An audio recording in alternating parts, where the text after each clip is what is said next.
L'écurie est-il où? Est-il en pâturage ou en box? Il est en pension à l'écurie Gilles Martel, il est en pension extérieure, il dort dehors 24 heures sur 24. L'abri fait face à l'écurie, ce qui fait que ça fait comme un couloir l'hiver où il n'y a pas de vent entre l'écurie et l'abri. Et l'hiver, en cas de tempête de neige, les chevaux sont tous regroupés dans cette partie-là, donc il n'y a pas de problème. Puis il a un poil d'hiver comme un gros nounours, là, donc il n'y a pas de souci. Il a déjà été en boxe. Quand on l'avait avec nous en Estrie, il dormait en boxe l'hiver, mais c'était très différent parce que l'enclos était vraiment en plein vent. Hein, donc, ou alors il aurait fallu qu'on construise l'abri dans l'autre sens, je sais pas. Mais toujours est-il qu'à l'époque, quand il fallait rentrer les chevaux l'hiver, on ouvrait juste la porte de l'écurie, puis les chevaux rentraient tout seuls, chacun dans leur box, donc ils connaissaient.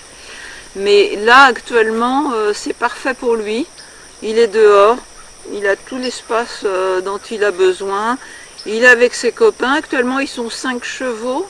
Je sais que l'hiver, il est arrivé qu'ils soient 6, 7 chevaux. Ils ont été maximum 8. Mais bon, que 5-6 chevaux, c'est parfait. C'est un petit groupe. C'est pas une vie de troupeau. C'est impeccable. Donc voilà.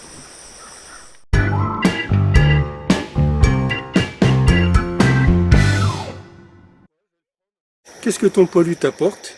Et a-t-il changé des choses dans ta vie?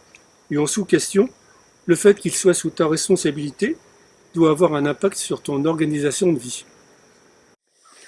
Alors, il m'apporte de la sérénité. C'est-à-dire que toute ma vie, j'ai eu besoin d'avoir un contact avec les chevaux. Ne serait-ce que de sortir en extérieur. Moi, mon truc, c'est pas le manège, c'est pas le saut d'obstacle. Même si, à un moment donné, j'ai adoré le saut d'obstacle, j'ai fait quelques petites compétitions amateurs, j'ai adoré ça. J'ai adoré les obstacles naturels, le cross, j'en ai fait un petit peu aussi. Mais ce que je préfère par-dessus tout, c'est l'équitation d'extérieur.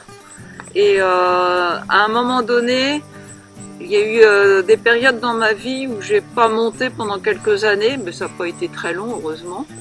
Ça me manquait énormément. C'est-à-dire que je ressens le besoin d'aller en forêt avec mon cheval. On est en communication d'esprit à esprit. Et il m'apporte de la sérénité. Et la suite de la question, c'était qu'est-ce que... Le fait qu'il soit sous ta... Ah, sous ma responsabilité, Voilà, c'est ça. Ouais. Ouais, disons que l'hiver, je vais le voir 4 fois par semaine, et l'été 6 fois par semaine, ce qui fait une moyenne de 5 fois par semaine, grosso modo. C'est sûr que l'hiver, des fois, je vais le voir, et il m'est arrivé de même pas le sortir de l'enclos parce que il y avait de la glace à l'entrée de l'enclos, et d'aller le voir, de gratouiller, voir si tout va bien, voilà. Des fois je vais pas le monter comme là aujourd'hui, il fait très chaud, donc ça va être juste d'aller le doucher et puis de s'assurer que tout va bien. Mais voilà, c'est sûr que d'avoir un cheval, ça oblige à être toujours présent pour lui. Hein, il n'est pas question de partir en voyage ou d'aller en vacances sous les tropiques. Bon, ça serait possible dans le sens où il est en pension extérieure, mais non, ça m'intéresse pas. L'idée, c'est d'être avec Padawan et puis de m'occuper de lui et puis d'avoir une responsabilité, quoi. Voilà.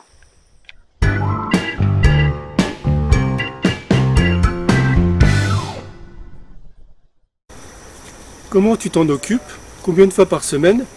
Et quelle est la routine avec lui? La routine avec lui, alors je me suis aperçue qu'il avait un goût immodéré pour les blocs de sel. C'est-à-dire que l'écurie, il va toujours se jeter sur le box du petit poney qui est à côté, la puce, pour aller lécher sa pierre à sel. J'ai dit bon, ça suffit. Donc je lui ai acheté une grosse pierre à sel et puis dès que je le sors de son enclos, je le laisse lécher la pierre à sel un petit moment avant de le préparer. Et avant ça, quand je vais dans l'enclos, je l'appelle, puis il arrive direct, et puis j'ai pris l'habitude de lui donner une petite carotte en allant le chercher. Mais même sans la carotte, il arrive. Hein, donc voilà. Ensuite, je le sors de l'enclos, je lui donne sa pierre à sel. En fait, je le brosse et je lui fais les pieds en même temps qu'il lèche le sel, donc il est en liberté. Et puis à un moment donné, je lui dis bon voilà, ça suffit. Donc je le mets sur les chaînes c'est plus simple pour qu'il ne bouge pas, pour lui mettre la selle sur le dos, le préparer.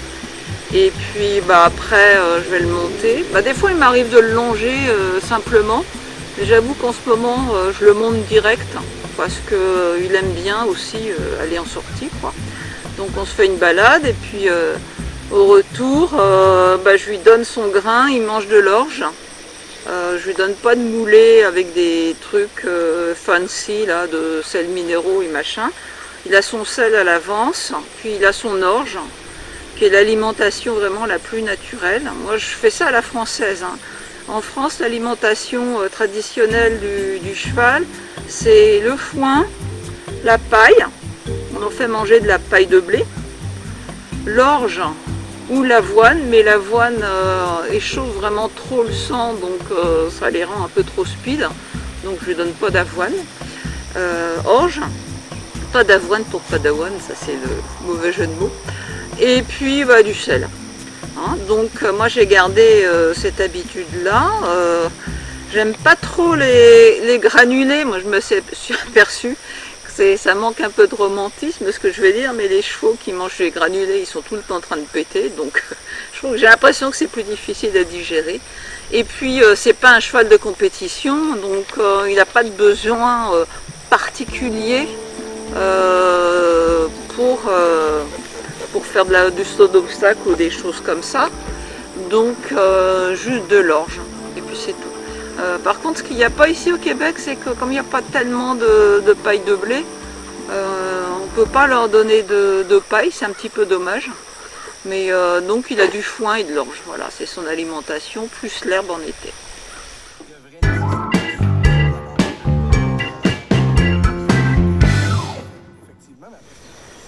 Est-ce que ça t'arrive de monter de nuit? Si oui, et est-ce pour une occasion spéciale? Pour les nuits de la pleine lune. Donc j'irais bien le faire en été aussi, mais comme la nuit tombe plus tard et puis il y a des mouches, j'ai pas eu l'occasion de le faire en été, mais ça viendra peut-être. Mais en hiver, chaque nuit de la pleine lune, on se fait une randonnée avec les filles de l'écurie. Donc c'est très spécial parce qu'on y va avec les lampes frontales. Et puis la lune éclaire la neige, donc on voit très très bien. Et puis Padawan, il n'a pas peur du tout, surtout si on y va avec sa copine Magic.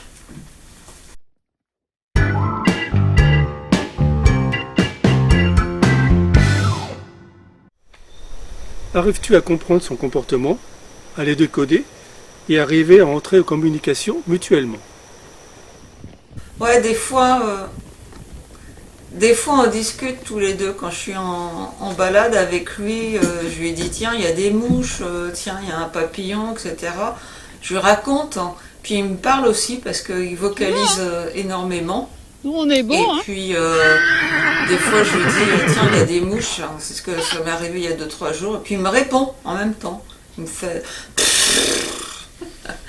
fait, du padou, il parle. Et je comprends très bien ce qu'il veut faire, où il veut aller, etc. Puis, on discute tous les deux pour choisir la direction à prendre. Merci.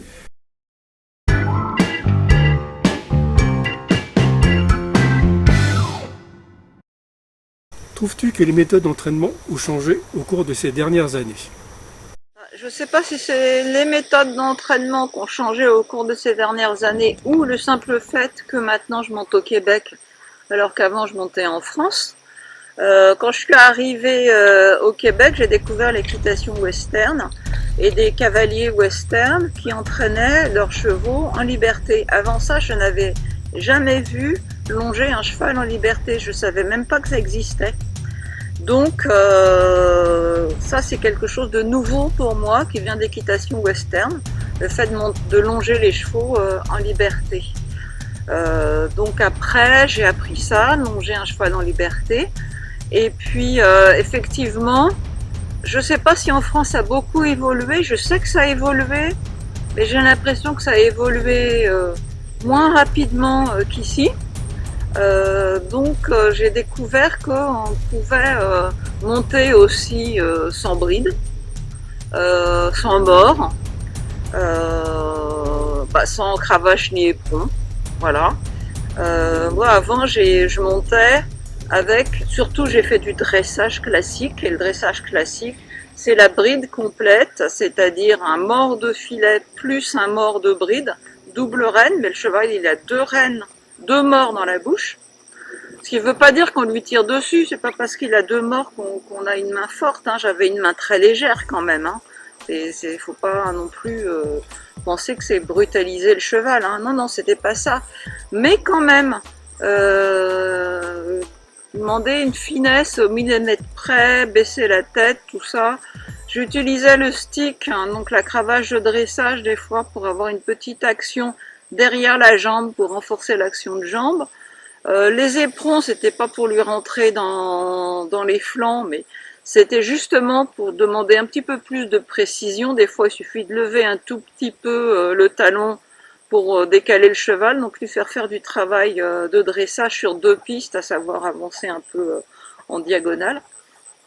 Donc voilà la façon dont je montais toujours avec une cravache. Et là, la cravache, c'est pas parce que je l'utilisais avec violence, c'était surtout parce que je faisais des balades en France où des fois on allait croiser des chiens. Même je me souviens d'avoir croisé un camp de gitans où il y avait des pitbulls en liberté, donc j'avais ma cravache au cas où j'aurais rencontrer un pitbull pour lui faire peur avec ma cravache, donc c'était pour éloigner les chiens à la limite. Mais voilà, donc j'avais des façons de monter qui n'étaient pas violentes, mais qui impliquaient la cravache et les éperons. Et puis ici, déjà on est sur des sentiers de randonnée où il n'y a que des chevaux, il n'y a pas de promeneurs, il n'y a pas de chiens, il n'y a pas de vélo, donc il n'y a pas, à part un chevreuil qui va traverser la route, il n'y a pas de simulation autre, donc j'ai pas besoin de cravache, ce qui fait que j'ai complètement laissé tomber la cravache. Les éperons, j'ai pas besoin non plus, donc voilà. J'ai toujours monté reine mi-longue, là à plus forte raison, encore plus reine mi-longue que jamais. Donc je monte avec encore plus de légèreté qu'avant. Et je me rends compte que c'est ça dont les chevaux ont besoin, parce que leur tirer sur la bouche, d'abord il y a un vieil adage de l'équitation qui dit main sans jambe, jambe sans main, c'est-à-dire on va pas faire intervenir les mains et les jambes en même temps, ça veut rien dire.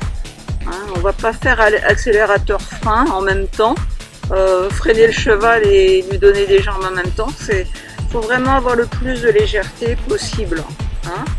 Alors oui, c'est nouveau, mais moi je maintiens quand même que l'équitation française du XVIIIe siècle, c'était ça aussi. C'était monter avec le plus de légèreté possible. Et après, ça a été déformé par certains cavaliers militaires en particulier qui montaient avec force, qui voulaient dresser leurs chevaux par la violence. Ça marchait pas.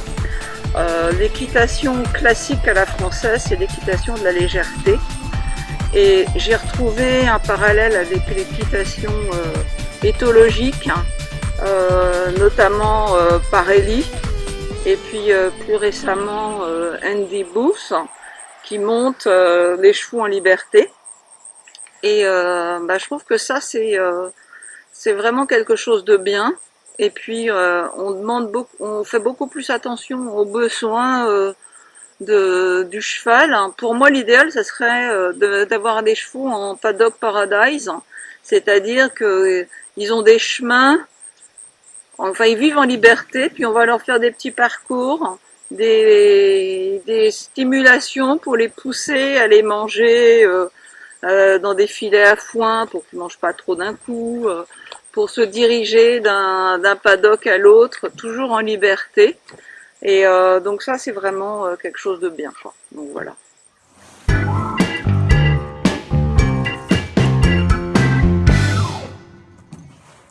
Montes-tu en classique ou en western, ou les deux mon général?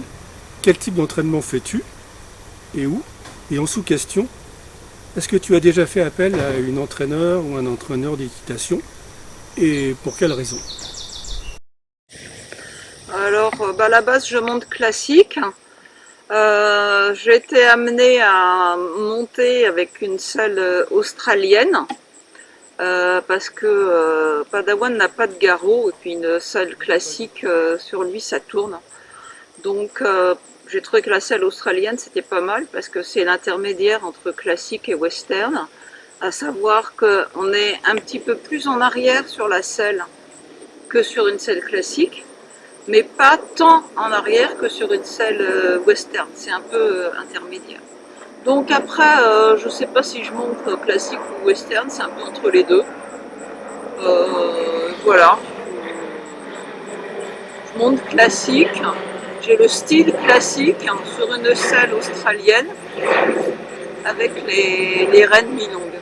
Voilà.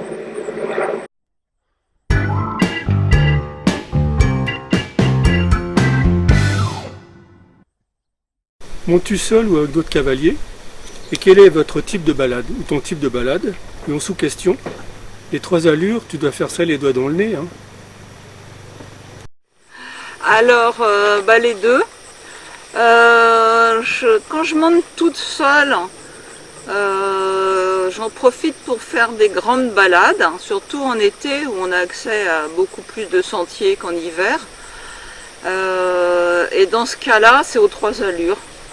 Ça dépend de la météo, bien sûr. Donc quand il fait chaud, je vais faire des petites séances de galop à l'ombre et puis du pas en plein soleil.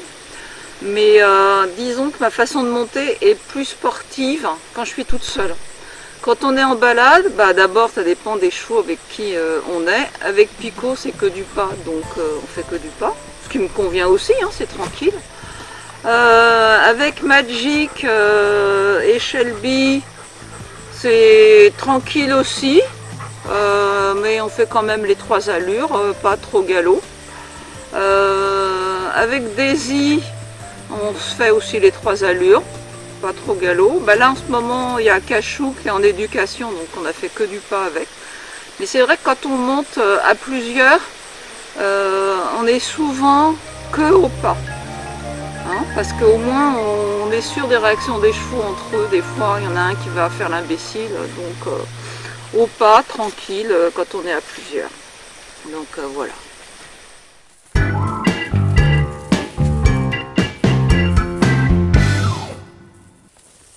Ton cheval est-il pieds nus ou ferré? Et c'est tous les combien de temps qu'il doit avoir une pédicure avec un maréchal ferrant ou un pareur ou une pareuse? Alors, Padawan est pieds nus, et puis il a sa pédicure manucure toutes les 8 semaines environ. Ça dépend des chevaux aussi. Un cheval ferré, ça va être toutes les 6 semaines, où il faudra lui le parer et puis lui changer ses fers. Et puis un cheval pieds nus, 8 semaines à peu près. Donc, voilà.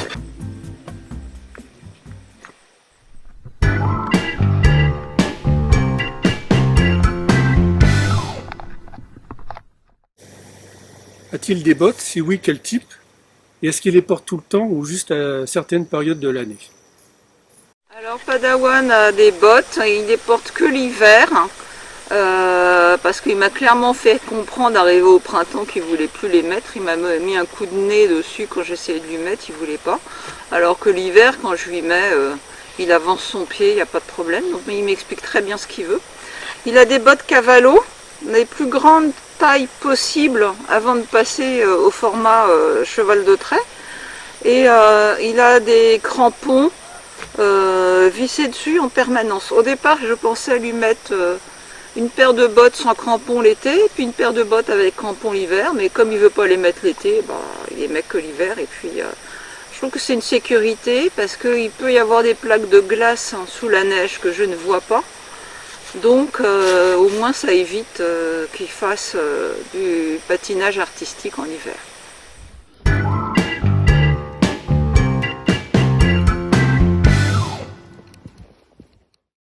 Polka, le labernois femelle qui partage ta vie, a-t-elle déjà été dans une écurie? Donc, est-ce qu'elle connaît les chevaux? Si oui, dans quelles circonstances? Et enfin, est-ce que chiens et chevaux vont-ils ensemble? Alors, Polka connaît les chevaux depuis son plus jeune âge, parce que quand on est allé la chercher dans sa famille d'origine, hein, avec sa maman et puis tous ses petits frères et sœurs, on l'a amené directement à l'écurie. Et puis là, comme on avait donné une carotte à Padawan et à Kyo, bah, elle a voulu une carotte aussi. Donc à 8 semaines, elle a attaqué les carottes et puis elle adore les carottes. Donc moi personnellement je trouve que les chevaux et les chiens font bon ménage, hein. J'ai toujours monté avec mon chien qui me suivait. Avant c'était Oriane, après ça a été Chewbacca et puis Polka.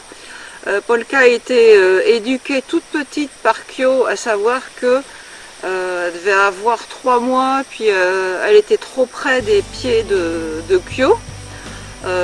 Kyo lui a donné un coup de pied en l'air, mais sans la toucher, juste pour lui montrer que il fallait pas approcher plus près, puis elle a tout de suite compris. Donc j'ai fait plein de balades avec Kyo et Kyo ou Padawan plus Polka et Chewbacca à l'époque, pas de problème.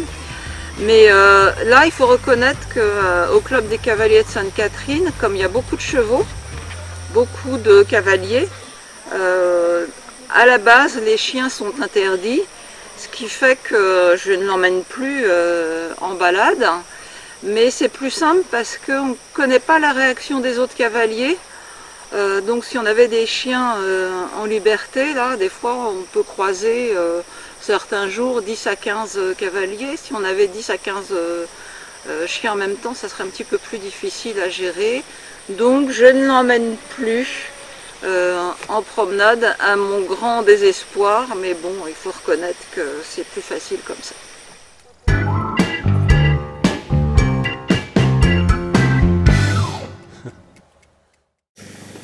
Comment es-tu en venu à faire de l'équitation, hasard ou but précis d'une vie? J'ai commencé, mon père montait à cheval, il a été boulanger, et puis au lieu de faire la sieste, il allait monter à cheval en début d'après-midi. Donc moi je le voyais à cheval, j'avais envie. Alors j'ai commencé à monter à cheval à 8 ans, mais j'avais très peur, mais vraiment une peur bleue des chevaux, une panique, fait que j'ai arrêté. Il faut dire qu'à l'époque, il n'y avait pas encore la mode des poneys qui est arrivée plus tard, où les enfants commençaient à poney, donc c'était plus à leur taille. Moi c'était des pur sang. Donc à 8 ans debout sur des pur sang, là, c'était quand même un petit peu difficile, donc j'ai arrêté. Puis j'ai repris plus tard à 13 ans et demi. Et puis j'ai toute ma vie été passionnée à la fois par la peinture et par les chevaux. Je suis devenue artiste peintre professionnelle avec les chevaux en loisir. Maintenant, ça sera à refaire. Je choisirai une carrière avec les chevaux et la peinture en loisir, parce que je trouve que le rapport à la nature avec les chevaux est essentiel. Surtout dans une planète là, qui souffre beaucoup de ce que l'être humain lui inflige. Je trouve que c'est important et ça serait à refaire. J'irai direct en Alberta ou dans le Montana pour vivre avec les chevaux. Voilà.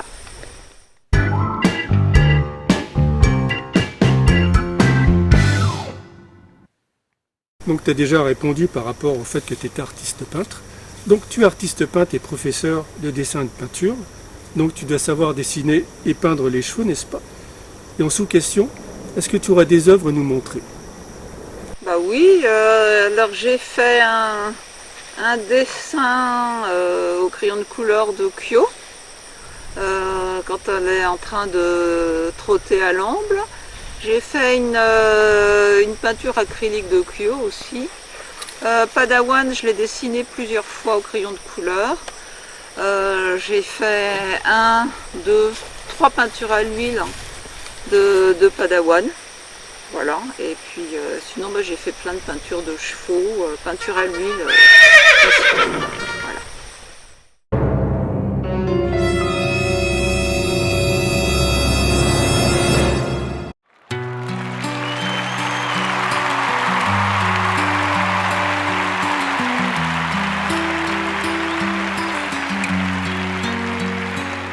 Adieu Padawan, notre cheval Jedi. Et oui, cette fois-ci, c'est le départ. Pour de bon, sans deuxième aller-retour. C'est mieux pour toi, surtout pour Isa, qui pourtant aura tout fait pour faire de toi un fier destrier. Mais il vaut mieux, à un moment, faire une séparation à l'amiable, qui tombe à point pour la préserver. Tu es trop fort pour elle, surtout au sol. Et continuer ta vie de cheval entre d'autres bonnes mains, plus expertes pour refaire toute ton éducation équine et canaliser ton fort caractère, un caractère de cochon.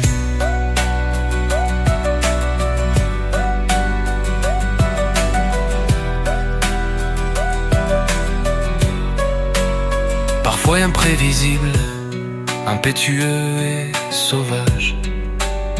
C'est ainsi la vie, car on ne sait jamais ce qui va arriver le lendemain. Tu t'en vas et Lisbeth revient,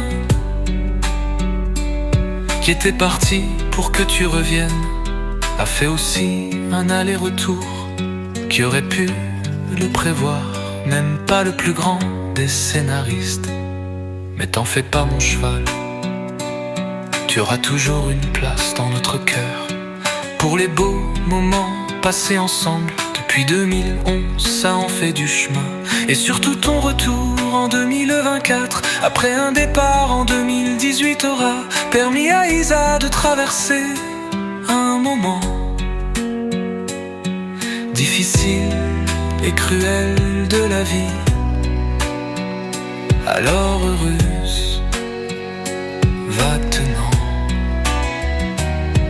Et ici, Bella aura une nouvelle amie pour de belles randonnées ensemble, dans la forêt boréale ou le long des champs, en regardant les chevreux gambader ou les oies s'envoler.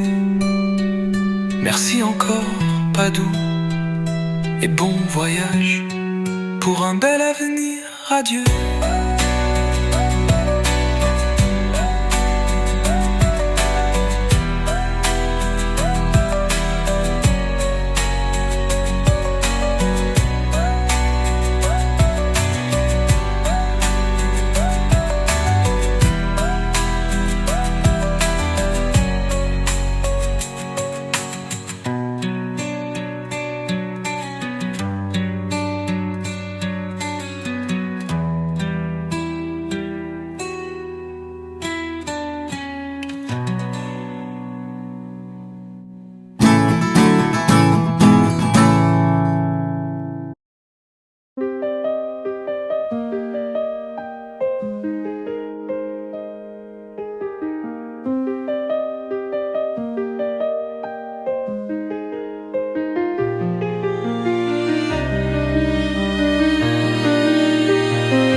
Magic est apparu dans ma vie en 2014, donc ça fait 10 ans que je suis propriétaire de Magic.